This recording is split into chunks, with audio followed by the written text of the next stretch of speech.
Bonjour, je suis Anaëlle Simon, fondatrice de la société AS Environnement, et je vous accompagne pour réussir complètement votre transition écologique, c'est-à-dire en tenant compte des impacts sur le climat, la biodiversité, les sols et sur l'être humain, et en essayant de produire le moins possible de pollution et de déchets.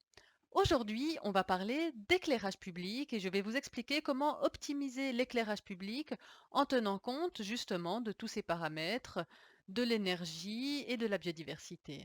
C'est parti.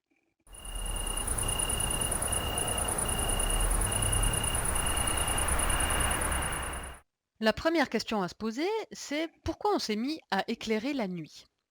Ça fait plusieurs siècles qu'on éclaire nos rues la nuit, tout d'abord pour des raisons de sécurité publique, mais surtout, plus qu'une réelle sécurité accrue, c'est surtout le sentiment de bien-être la nuit qui est accru quand on a de la lumière autour de nous. Depuis les années 80, on utilise également l'éclairage public de plus en plus comme éclairage d'ambiance ou comme éclairage de décoration. Par exemple, pour mettre en avant un monument ou les bien connues décorations de Noël. Pour vous dire, en France, l'éclairage public a augmenté de 94% entre 1990 et 2012. Ça représente plus de 11 millions de points lumineux et une dépense annuelle de plus de 0,5 milliard d'euros. Alors, ce qu'on va voir, c'est la différence entre l'éclairement naturel et artificiel. Si on prend une nuit de pleine lune, ça nous produit un éclairement au sol de 0,1 lux. L'éclairement de la lumière artificielle de nuit est 100 à 1000 fois plus puissant. Il représente un éclairement au sol de 10 à 100 lux. C'est beaucoup plus important et c'est pour ça que ça pose des problèmes de pollution lumineuse. Car on a introduit dans la nature un éclairement nocturne qui n'existe pas, même pendant les nuits de pleine lune. Et pourtant, le cycle jour-nuit est extrêmement important, que ce soit pour nous ou pour les plantes et les animaux qui nous entourent.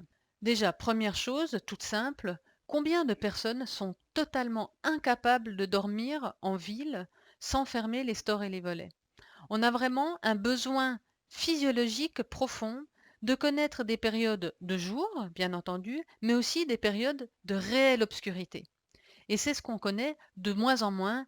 Ça a un grand impact sur notre rythme biologique. Chez nous, les humains, si on n'a pas affaire à des nuits vraiment sombres, ça a un impact sur notre santé physique et mentale. On l'ignore parfois, mais chez les plantes, avoir des nuits sombres est également important. Non seulement pour elles-mêmes, car ça a une influence sur leur cycle de vie, mais aussi pour leur pollinisation par des insectes nocturnes. Et chez les animaux, avoir une nuit qui est trop éclairée aura un impact sur leur alimentation, leur reproduction, leur déplacement, leur migration, surtout sur les animaux nocturnes qui sont très nombreux. Et ça impacte tous les groupes d'animaux, que ce soit les insectes, les amphibiens, les reptiles, les oiseaux, les mammifères. Et cet impact de cette nuit trop claire est embêtant parce que notre biodiversité est déjà fortement menacée et ça met une pression en plus sur la nature et la biodiversité. Mais en plus de l'impact de cet éclairage nocturne sur la biodiversité, c'est également un immense gâchis énergétique et financier. En France, l'éclairage public représente une consommation de 4 TWh par an et le prix de l'électricité dédié à l'éclairage public a augmenté de 40% depuis 2005. Une commune qui met en place des mesures d'optimisation de l'éclairage public peut économiser beaucoup d'argent. Par exemple, une commune de moins de 1000 habitants qui éteint l'éclairage public une grande partie de la nuit peut économiser jusqu'à 10 000 euros par année. Pour une grande commune, enfin pas si grande que ça, à partir de 9000 habitants, rien qu'une heure d'extinction peut déjà permettre d'économiser environ 10 000 euros par année. Alors comment optimiser cet éclairage public? Tout d'abord en réduisant le temps d'éclairage, bien entendu, en éteignant l'éclairage public la nuit, ou au moins une grande partie de la nuit là où personne ou presque n'est actif. On peut également mettre en place des horloges astronomiques qui permettent de commencer l'éclairage effectivement à la tombée de la nuit et de le terminer effectivement au lever du jour. Attention à une fausse bonne idée qui peut être d'installer des détecteurs, surtout sur des rues un peu passantes, parce que là, on va créer de l'éblouissement, que ce soit pour les gens, mais aussi pour la faune. Deuxième astuce, Régler l'intensité lumineuse. On a une intensité lumineuse beaucoup trop forte de notre éclairage public. En moyenne, les 11 millions de points lumineux qu'on a en France ont une puissance de 160 watts. C'est beaucoup trop. On n'a pas besoin d'y voir comme en plein jour. Même moi, j'ai ce problème dans ma rue. De nuit, on y voit presque comme en plein jour, alors que c'est une petite rue tranquille où il n'y a jamais personne qui passe la nuit. Donc, utiliser des lampes moins puissantes, éventuellement augmenter l'espacement entre les luminaires. Attention là, à bien faire attention à ne pas créer d'éblouissement. Et on peut aussi, dans les endroits où on ne veut quand même pas éteindre l'éclairage public, varier l'intensité lumineuse, avoir par exemple une plus forte intensité lumineuse en début de soirée et aux périodes creuses de la nuit, avoir une très faible intensité lumineuse. Troisième astuce, l'orientation des luminaires.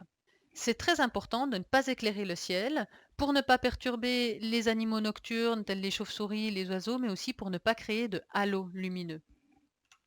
Pour ce faire, il faut utiliser des luminaires de type full cutoff. Comme on le voit ici sur cette photo, c'est une bonne illustration. C'est un luminaire totalement horizontal. La lampe est encastrée dans son chapeau et le verre en dessous doit être le plus plat possible. Vous voyez ici l'illustration de la différence entre un luminaire full cutoff à droite et un luminaire non cutoff à gauche. Donc bien entendu, les boules qui éclairent tout autour, c'est le pire qu'on puisse avoir parce que là, on a une déperdition d'éclairage vers le ciel qui ne sert à rien à part créer de la pollution lumineuse. Donc on va privilégier le full cutoff où il y a zéro déperdition de lumière au-dessus de l'horizontale, le cutoff où il y a une très légère déperdition de lumière au-dessus de l'horizontale et on va essayer d'éviter le plus possible le semi-cutoff et le non-cutoff. Les luminaires d'ambiance, en général, ne sont pas full cutoff. Dans ce cas-là, on va avoir au moins un chapeau et un déflecteur. Ce type de luminaire d'ambiance, par exemple, est une bonne alternative au full cutoff. Et puis, faire aussi attention aux projecteurs. Il faut aussi avoir des projecteurs, même pour les stades, qui sont horizontaux vers le bas. Ce qui est important également, c'est de ne pas éclairer l'eau. On oublie trop souvent qu'il y a de la vie dans les rivières, dans les lacs, et même si c'est très joli de voir des cours d'eau illuminés, c'est très impactant pour la biodiversité. Pour ce faire, on peut mettre des coupe-flux latéraux noirs sur les luminaires. Et finalement, quatrième astuce, choisir le bon type de lampe. Tout d'abord, il faut une lampe qui ait un spectre lumineux étroit et qui émette le moins de bleu possible et si possible pas du tout de bleu. Donc quand on regarde un spectre lumineux, on voit les longueurs d'onde. Donc dans les petites longueurs d'onde, on a tout ce qui est ultraviolet. Dans les grandes longueurs d'onde, on a tout ce qui est infrarouge. Et entre deux, ici, on a l'exemple d'une lumière qui se rapproche de la lumière du jour. On a un petit pic dans le bleu, un petit pic dans le vert, un petit pic dans le jaune.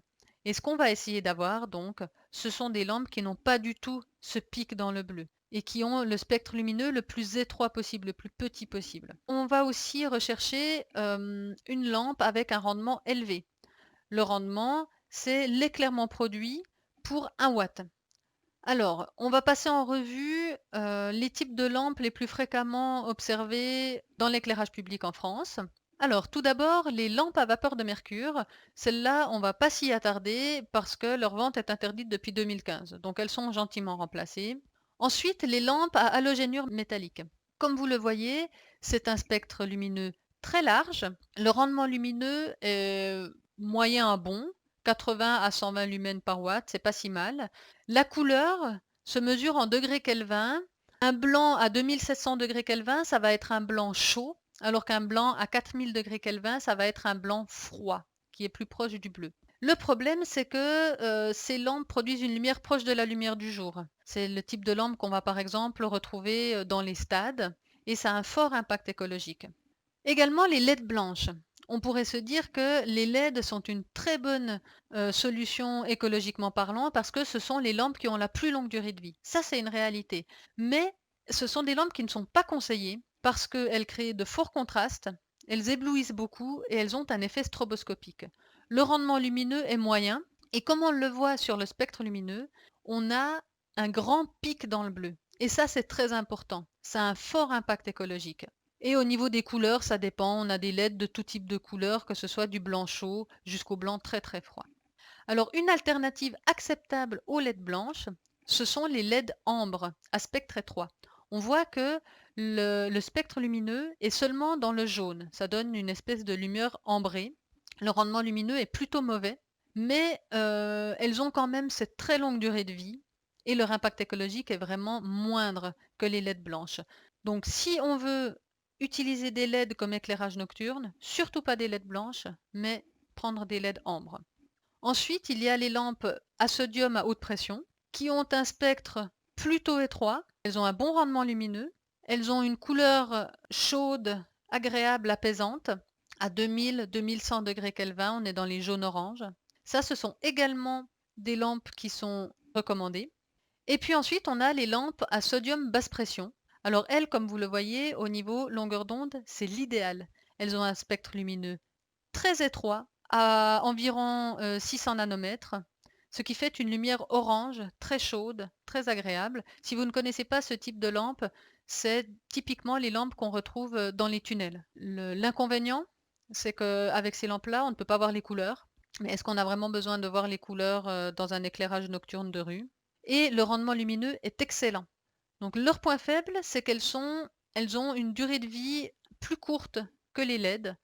Donc vous le voyez, les lampes idéales pour l'éclairage public, ce sont soit les lampes à sodium et aussi les LED, mais les LED ambre, surtout pas les LED blanches qui émettent beaucoup de lumière bleue. Voilà, j'espère que cette vidéo a été instructive. Je vous dis à très bientôt et portez-vous bien.